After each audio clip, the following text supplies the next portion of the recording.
now, we have seen the various functions of UNESCO in the fields of education as well as science and technology. In this lesson, we will be looking at the functions relating to its third pillar, which is culture, particularly in the field of cultural heritage as well as that of communication. Now, over here we see various UNESCO World Heritage Sites. Now, these sites are selected by UNESCO for their exceptional cultural, historical, natural, scientific, or other such similar significance and thus get protected by UNESCO from any form of aggression. Now, we will be looking at these various World Heritage Sites as we go ahead with the functions in this particular field. Now, let me ask you a question. How much of history do you remember at this point of time? Of that history, how much is associated with monuments?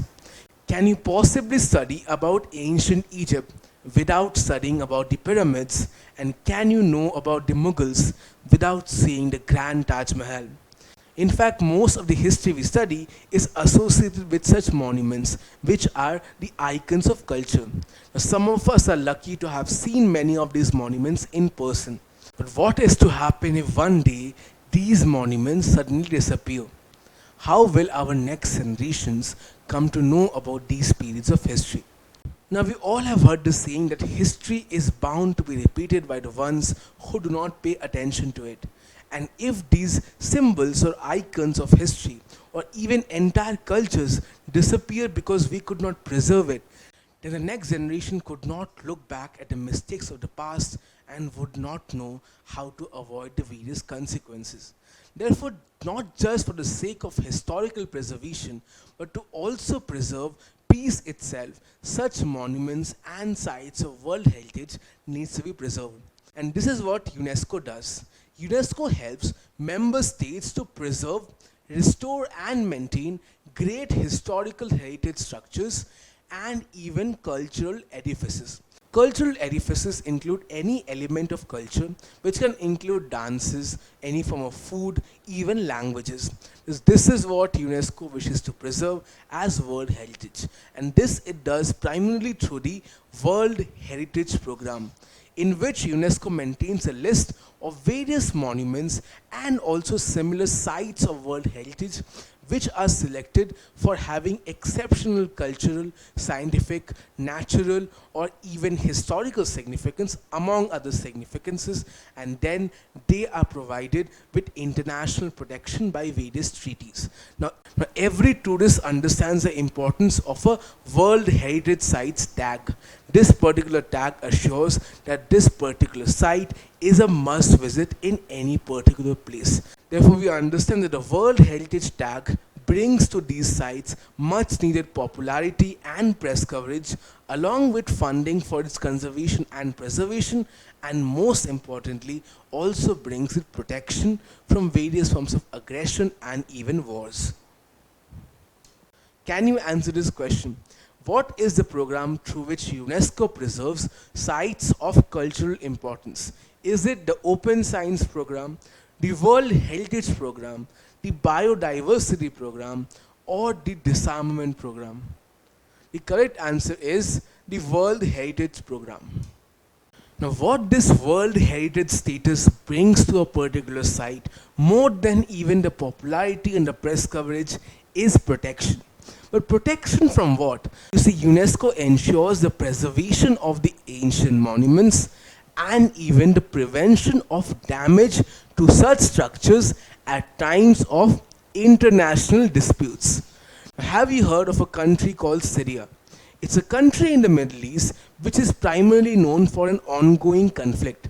Every single day, if you look at the news, bombings are taking place over there, which is costing a lot of people their lives. But do you also know that Syria happens to have remnants of the ancient Roman culture in it, and also has many monuments which date back to the times of ancient Rome? Now, many of these monuments have been given the World Heritage status and thus are protected by UNESCO. The monuments which were not given this status and were in turn destroyed by the conflict, UNESCO has taken the project of reconstructing them to their original glory. Now, as you can see in this picture, UNESCO plans to retrieve this war-torn monument to its original glory, as you can see in the image which this person is holding. Can you imagine what would have happened if UNESCO could not have been able to restore these structures? Then any trace of Roman history in Syria would have been forever lost. A similar example is that of the Bamiyan Buddha in Afghanistan.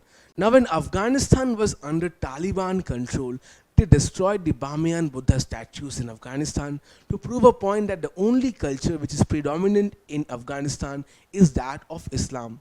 UNESCO, however, along with its private partners, managed to create a 3D recreation of the Bamiyan Buddha while the reconstruction goes on in the background. This is a clear statement that one cannot remove history just because they feel like they can do so.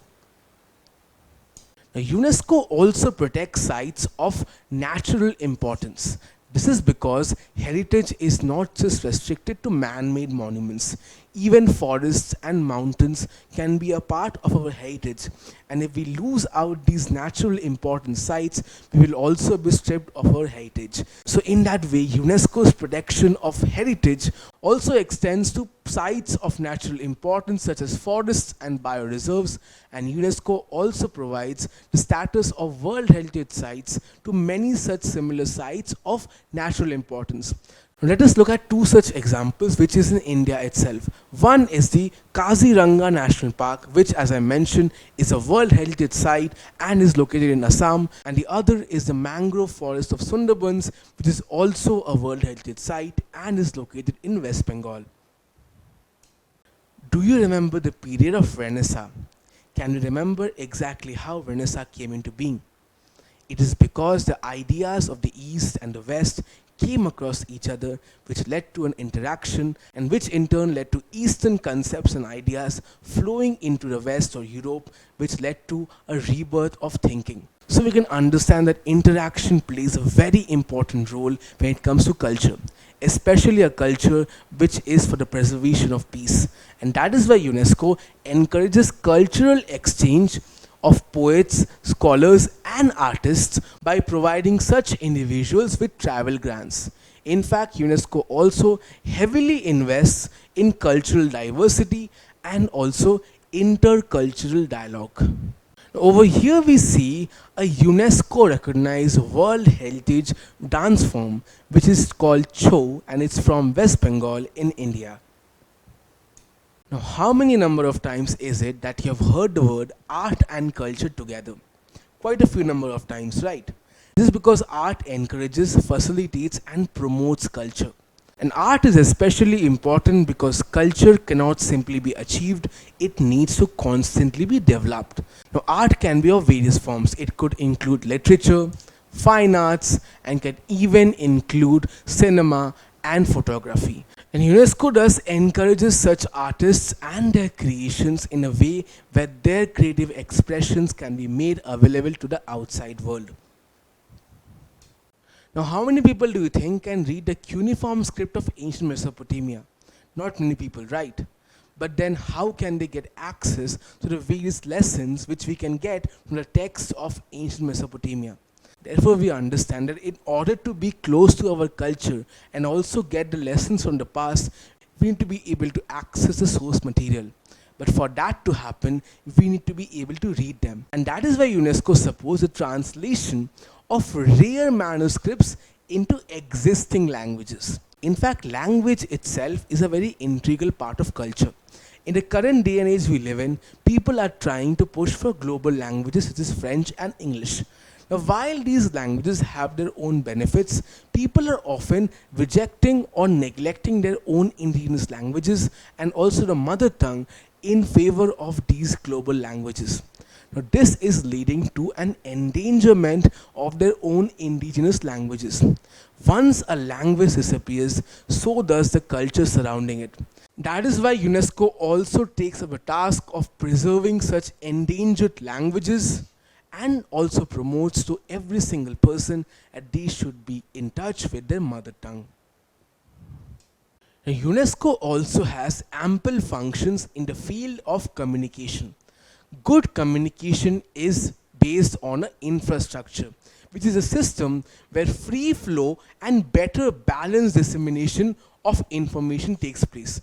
Now, UNESCO does that by developing various infrastructural projects which make such dissemination easy and also accessible to all. UNESCO believes that communication is essential, as without communication, distrust grows, and good communication is the best friend of a peaceful environment. That is why UNESCO is dedicated to develop a well functioning communication system. That is because a well connected and a well informed world is a world that does not go to war so easily. Speaking of the development of infrastructure for communication, UNESCO helps member countries to set up networks at the regional level, along with training technicians to take care of this network, as well as being able to deal with issues relating to both software and hardware when it comes to the informatics or the network system. Now, in the field of communication, UNESCO primarily works to uphold the independence of the media and the press. Now, the independence of the press is very important because the majority of the world gets access to the information from the press. That is why the press needs to be fair and unbiased and should also not be under any form of political pressure. And to ensure this, UNESCO observes the 3rd of May every year as the World Press Freedom Day. And in the year 2020, its theme was Journalism Without Fear or Favor. Alongside maintaining the independence of media and press, UNESCO also ensures the safety of the journalists. This is because often is the case when journalists put their life at risk to make sure that we get access to information we otherwise would not have. UNESCO in this order sets some universal standards when it comes to press safety and also looks into various countries to make sure exactly how free is their press.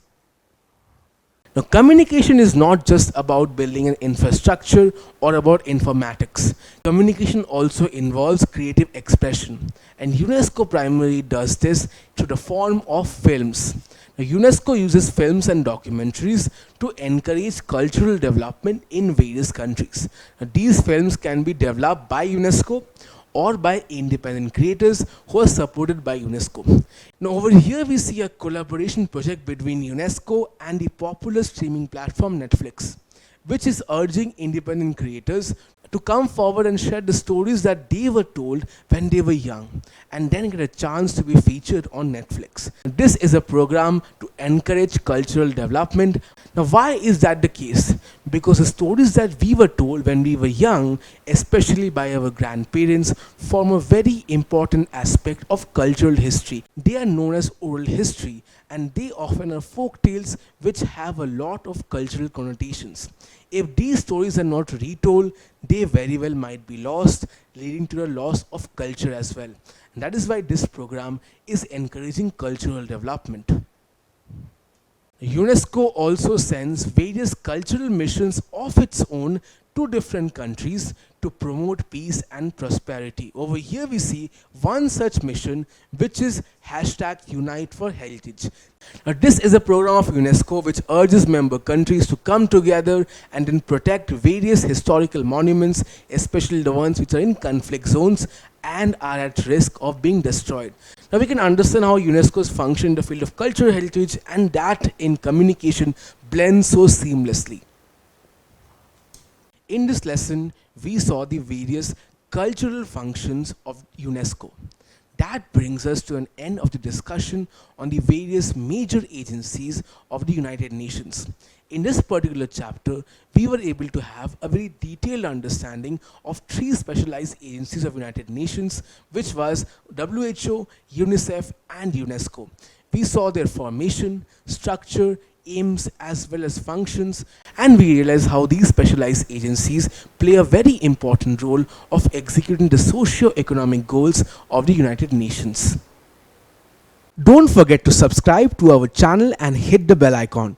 You can also register for free at deltastep.com or download the DeltaStep app to learn one-to-one with our amazing teachers or to get access to all our 5,000 plus amazing videos as per your school syllabus. Master each topic with our adaptive practice technology. Get million plus questions with step-by-step solutions and unlimited mock tests. Get all your doubts resolved instantly. Learn via games and win amazing prizes like PlayStations and iPads. So at DeltaStep, learning is not just fun and easy, it is rewarding too. So register for free now.